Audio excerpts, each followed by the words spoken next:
Good luck to the folks who have made it that far, and the dream goes on for the Carroll Patriots. And the good news is it wasn't overly cold. Could have been a lot worse out there today, and may not have been the prettiest of days, but got some sunshine in store for tomorrow. So I think that'll make a lot of folks pretty happy. Today, huh? Yeah, certainly a lot more out there than what we had today. So let's break down tomorrow for you hour by hour. We start in the morning in the upper 30s with a few leftover clouds, but look what happens by early afternoon. We'll trend mostly sunny. High temperatures getting pretty close to 60 degrees. That's a handful of degrees warmer than we were today, and it should feel a little bit better with that sunshine out there and just a bit of a light breeze. And we'll carry the nice weather right into your Sunday evening as well. By 9 o'clock, we're still sitting there in the lower 50s. Give you a live look into Beaver Creek this evening. We have a partly to mostly cloudy sky right now. We're sitting at 44 here in Dayton, 45 in Sydney. Urbana, you've now joined the club in the 30s along with Richmond, and Springboro checking in right now at 41 degrees. I want to show you satellite and radar. We have a weak area of high pressure to the north, and we have a storm system to the southwest. So where does that leave us?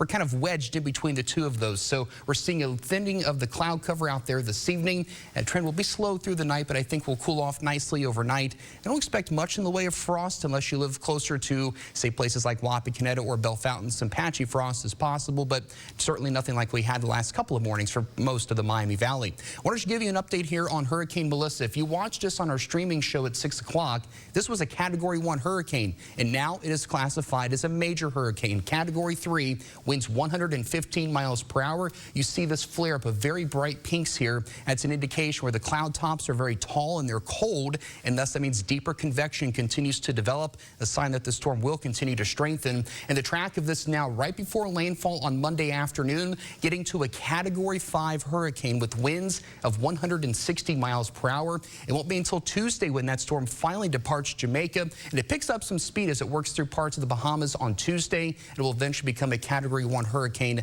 as it moves back into the open Atlantic. I want to show you what the current look is in terms of the wind gusts for Jamaica. As you see here as we get towards Monday afternoon, check that out, 130 mile per hour wind gusts, and that's a few miles inland. And again, those strongest winds are right around the core of that, but you notice most of the island seeing at least pretty close to or just over hurricane force wind gusts there. So if you know anybody that's down there, hopefully they've had a chance to evacuate and get out before Melissa makes landfall there.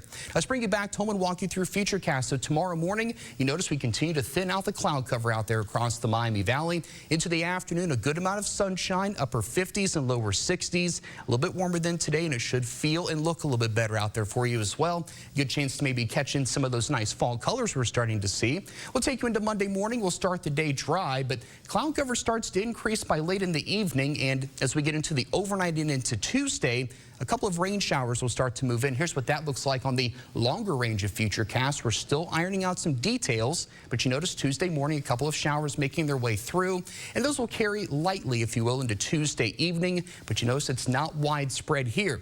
Now watch what happens we get into Wednesday. This run of Futurecast bringing widespread rain to the Miami Valley. We're still working out just how far north or south the system will go, but something we'll keep you up to date on over the next several days, but we'll watch for a chance of soaking rain midweek next week. For now, here's my Storm Center 7-day forecast. 60s through Monday. Then we'll have at least a couple of rain chances there. But James, some good news. Looks like by the time we get to Halloween, we're in the lower 50s and drying things out just in time for trick or treat. Indeed, very much so. So kids' costumes do not get wet. Thank you, sir.